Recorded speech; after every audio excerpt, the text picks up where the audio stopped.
Tonight, a look at an economic corridor being dubbed as historic that promises to redefine economic and geopolitical alliances, and how different countries celebrate the birth of Prophet Muhammad, peace be upon him. We cover stories about resignation following controversy from the Speaker of Canadian Parliament, India and Canada avoiding direct confrontation at the UN, and Ontario's hair salons providing private spaces for hijabi women.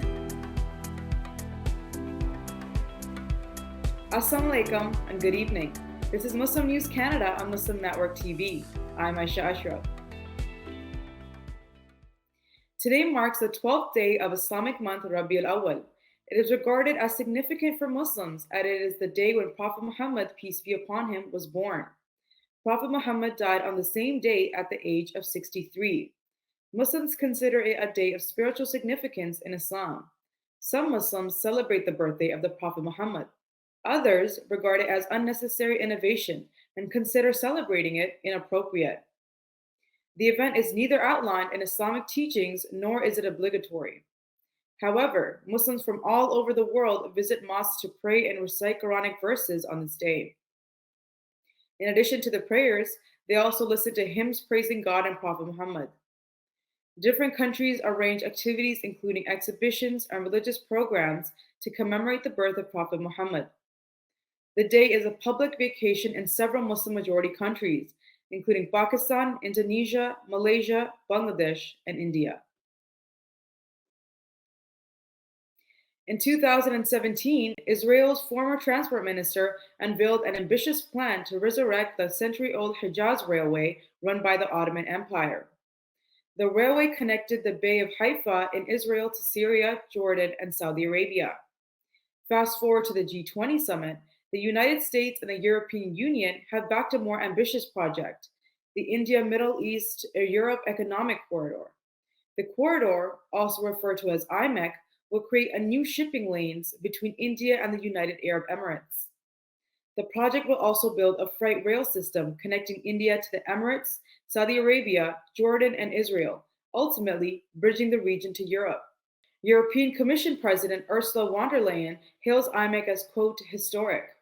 She says the project has the potential to cut transit times between India and Europe by 40%. IMEC is seen as a response to shifting geopolitical and economic dynamics in the Middle East.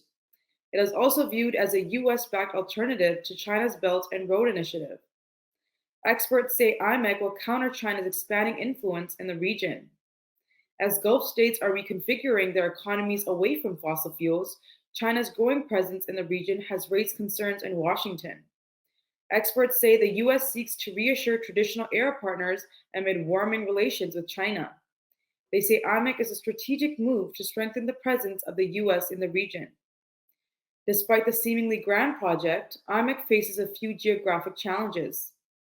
IMEC aims to transport goods other than crude oil and fuel. This means Suez Canal will handle significant traffic and can impact Egypt's revenue. Experts also warn that while IMEC can reshape trade and economic ties in the Middle East, Europe, and Asia, it can lead to possible implications for the US, China, and regional players. They say the project's success demands on securing funding and overcoming logistical challenges. The Speaker of Canada's House of Commons has resigned following controversy over his invitation to a former Ukrainian soldier who served in a Nazi division. Speaker Anthony Rota had invited former soldier to the gallery during Ukrainian President Volodymyr Zelensky's speech to Parliament. The incident has received a backlash from MPs of all parties. Critics are calling the incident an inexcusable embarrassment. Rota later issued an apology and expressed his regret. However, his apology was not enough to settle down the calls to his resignation.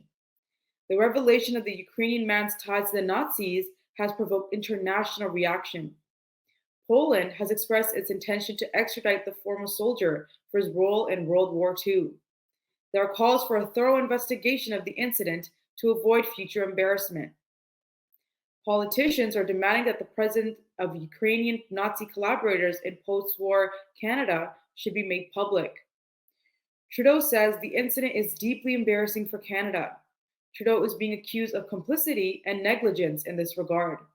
Several MPs, some of whom have family ties to Holocaust survivors, have expressed pain and disbelief at Parliament for honoring a person with a Nazi past. Stay tuned, and we'll be right back.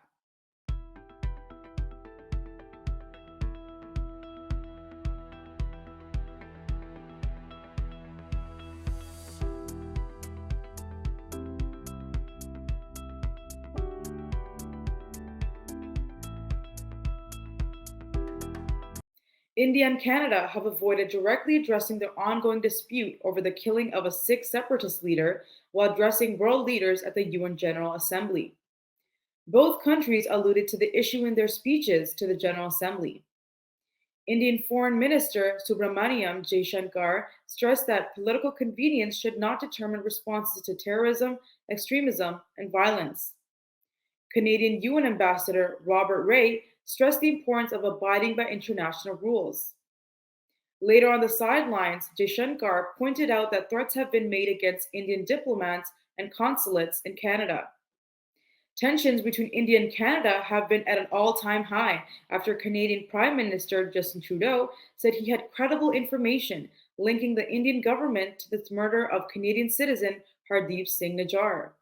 Nijjar was a prominent Sikh separatist leader. Canada has not yet provided public evidence to support this allegation. India has rejected these allegations as, quote, absurd. Instead, India says Canada harbors what it calls terrorists and extremists. In response to Trudeau's allegation, diplomatic relations have further deteriorated between the two countries. There has been an expulsion of diplomats and visa suspensions. Canada is considering a possible reduction of Canada's consulate staff due to security reasons. Two hair salons in London, Ontario are offering private rooms for customers who want to get their hair done privately. While these private spaces serve a wider audience, they are especially important for women who wear a hijab.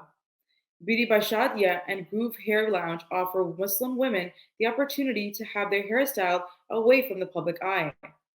Groove Hair Lounge introduced a private room in 2016. Owner Tracy McCullough says he was inspired to offer the service after receiving many requests from Muslim women. She says she realized that Muslim women had to go to restrooms to get their hair styled because there were no options for private spaces. Shadia Chams opened her home-based salon Beauty by Shadia in 2021. Chams says her salon specifically targets veiled women. She says there is a high demand for such women-only salons. She says she does not have to advertise, and 90% of her clients come through referrals. Customers say both salons offer a sense of belonging, comfort, and privacy. Thank you for watching. Our news is produced by Sound Vision, which is a not-for-profit organization. We need your support for donations. Please scan the QR code on our broadcast or visit muslimnetwork.tv to donate now, so we can continue to amplify the voices of Muslims in Canada and abroad.